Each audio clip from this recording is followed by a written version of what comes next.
अन्नाव अजमत रेजी की मुतासिरा के वालिद को झूठे इसलाह केस में फंसाने का मामला, बीजेपी रुकन असेंबली के खिलाफ सीबीआई की चार्जशीट। सीबीआई ने अन्नाव में रुकन मुखन्ना की जानिब से मुबैना अजमत रेजी का शिकार एक नाबालिग लड़की के वालिद को झूठे इसलाह केस में फंसाने के इल्जाम के तहत चार्जशीट बीजेपी के रुकन असेंबली कुलदीप सिंह सेंगर का नाम शामिल है। ओहदेदारों ने बताया कि माघी पुलिस स्टेशन के इस वक्त के station officer Ashok Singh Bhadroiya, sub inspector Kanta Prasad Singh, constable Aamir Khan, रुकन असेंबली के भाई अतवाल सिंह सेंगर के बशमुल दिगर 9 अफराद के खिलाफ लखनऊ में सीबीआई की खुसूसी अदालत में पेश करदा चार्जशीट में इल्जामात लगाए गए हैं। एजेंसी की जानिब से 4 दिगर मुल्जिमीन के नाम भी चार्जशीट में शामिल किए गए। सेंगर भंगारमाओ हल्के से 4 मरतबा रुकन असेंबली है और इलाके पर जबरदस्त असर रखते हैं। सीबीआई ने हाल ही में रुकन असेंबली के खिलाफ एक कमसिन लड़की की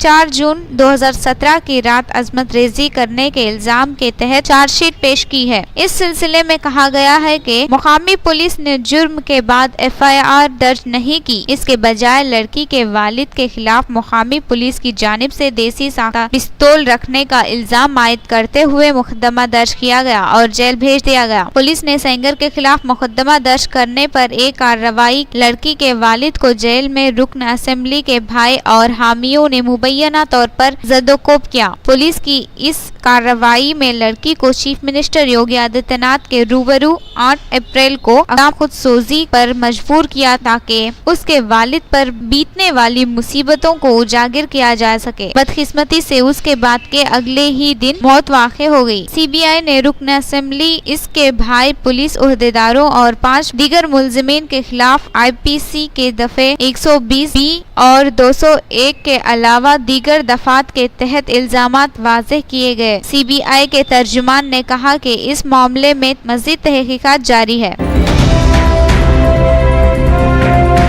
किरण कुमार रेड्डी कांग्रेस में दोबारा शामिल, दिल्ली में कांग्रेस हुकूमत के आने तक एपी तेलंगाना से इंसाफ मुमकिन नहीं, साबिक चीफ मिनिस्टर का दावा। आंध्र प्रदेश के साबिक चीफ मिनिस्टर किरण कुमार रेड्डी 4 साल बाद कांग्रेस में शामिल हो गए हैं। आज उन्होंने नई दिल्ली में पार्टी हेडक्वार्टर्स में सदर कांग्रेस राहुल गांधी के अलावा केरला के साबिक चीफ मिनिस्टर व आंध्र प्रदेश कांग्रेस उमूर के इंचार्ज ओमेन चांडी, सदर एपी कांग्रेस रघुवीर रेड्डी के मौजूदगी में कांग्रेस में शमूलियत इख्तियार कर ली। मादजा मीडिया से बात करते हुए किरण कुमार रेड्डी ने दावा किया कि जब तक दिल्ली में कांग्रेस हुकूमत नहीं आएगी तब तक आंध्र प्रदेश और तेलंगाना रियासतों से इंसाफ नहीं हो सकेगा। उन्होंने कहा कि तंजीम, जदीद कानून, खुसूसी दर्जा, खुसूसी तरगीबात, ये तमाम इसी वक्त मुमकिन होंगे जब कांग्रेस इख्तिदार में वापस होगी। मौजूदा हिंदुस्तानी हुकूमत, रियासती हुकूमत और अपोजिशन जमातें तंजीम, जदीद कानून पर अमल आवरी में नाकाम हो गई हैं। उन्होंने कहा कि इस वक्त के वजीर आजम मनमोहन सिंह की जानिब से राज्यसभा में दिए गए तयक़ुनात पर मुकम्मल तौर पर अमल आवरी की जानी चाहिए। कांग्रेस में अपनी वापसी मसरत का इजहार करते हुए किरण कुमार रेड्डी ने कहा कि वो पार्टी से अलहदा नहीं हो सके, क्योंकि जो कुछ भी उनकी शनाख्त बनी है वो कांग्रेस से ही बनी है। चांडी ने किरण कुमार रेड्डी की पार्टी में वापसी का खैर मकदम किया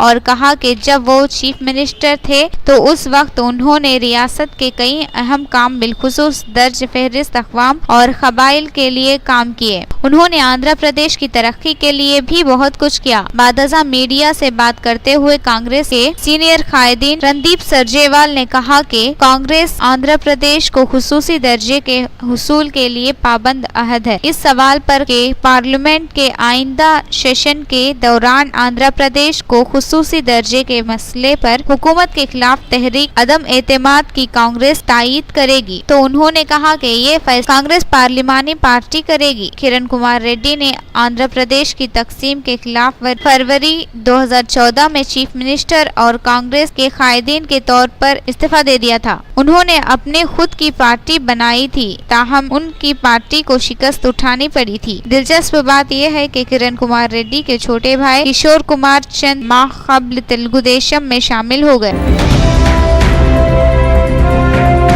चीन में केमिकल प्लांट में धमाका, 19 मजदूर हलाक। चीन के सूबे शिवान में वाक़े एक केमिकल प्लांट में होने वाले धमाके में 19 मजदूर हलाक और 12 जख्मी हो गए। चीन के मंसूबा शिवान के सनती एरिया में वाक़े केमिकल बनाने वाली एक फैक्ट्री में अचानक धमाका हो गया, जिसके नतीजे में प्लांट में काम करने वाले 19 मजदूर हलाक और 12 जख्मी हो गए हैं। प्लांट का एक हिस्सा मुकम्मल तौर पर जलकर राख का ढेर हो गया। फैक्ट्री के बकिया हिस्से को किसी मुमकिन हादसे से बचाने के लिए खाली कर लिया गया है। फायर ब्रिगेड हुकाम के मुताबिक फैक्ट्री में लगी आग पर काबू पा लिया गया है और अभी कूलिंग का अमल जारी है, जबकि आतिशी केमिकल को धमाके की जगह से हटा दिया गया है। बचाव इदारे ने हलाक और जख्मी होने वाले मुलाजिमीन को करीबी अस्पताल मुंतकिल कर दिया, जहां 4 जख्मियों की हालत नाजुक बताई जा रही है, जिसकी वजह से हलाकतों में इजाफे का अंदेशा जाहिर किया जा रहा है। बेंच पुलिस का कहना है कि ताहाल फैक्ट्री में धमाके की वजूहात का तयन नहीं किया जा सकता है। हमारी पहली तरजीह इमदादी कामों की तकमील है और इसके बाद माहिरीन पर मुश्तमिल एक तहकीकाती कमेटी हादसे की वजूहात का तयन करेगी और फैक्ट्री इंतजामिया गफलत की मुर्तकब पाई गई तो जिम्मेदारों को कानून की गिरफ्त में लाया जाएगा। हिंदुस्तान को हिंदू मुमलिकत करार देने 2019 तक इंतजार की जरूरत नहीं, शिवसेना। क्या भगवान राम से मुताल्लिक बीजेपी रुकन असेंबली के बयान पर अमित शाह माफी चाहेंगे? शिवसेना ने आज ये सवाल किया कि आया सदर बीजेपी अमित शाह अपनी पार्टी के यूपीए रुकन असेंबली सुरेंद्र नारायण सिंह के इस रिमार्क पर इजहार मौजरत करेंगे कि हत्ता के भगवान राम भी अजमत रेजियों को खत्म नहीं कर सकते। बीजेपी ने शशि थरूर के हिंदो पाकिस्तान के रिमार्क पर सदर कांग्रेस राहुल गांधी से माफी चाहने का मुतालबा किया है, जिसके एक दिन बाद शिवसेना का ये सवाल सामने आया। शशि थरूर ने ये कहा था कि अगर बीजेपी 2019 के चुनाव जीत जाती है तो हिंदुस्तान हिंदो पाकिस्तान बन जाएगा। मुख्तसर एक के अगर मोदी इंतखाबात के बाद दोबारा इख्तिदार पर आते हैं तो हिंदुस्तान को एक हिंदू राष्ट्र करार दिया जाएगा। शिवसेना ने सामना में शायदशुदा एक इदारे में ये भी कहा कि ये आरएसएस का एजेंडा है, जिसका इजहार कांग्रेस के प्लेटफॉर्म से थरूर ने किया है। बीजेपी ये चाहती है कि थरूर के इन रिमार्क सदर कांग्रेस राहुल गांधी माफी मांगे, लेकिन किसी को ये समझने की जरूरत है कि थरूर से बीजेपी की जबान में बात कर रहे हैं। बीजेपी के एक रुकन असेंबली सुरेंद्र नारायण सिंह ने ये कहा था कि हत्या के भगवान राम भी अजमत रेजियों को खत्म नहीं कर सकते। इनका ये बयान हिंदुओं की तौहीन है। आया बीजेपी की सदर को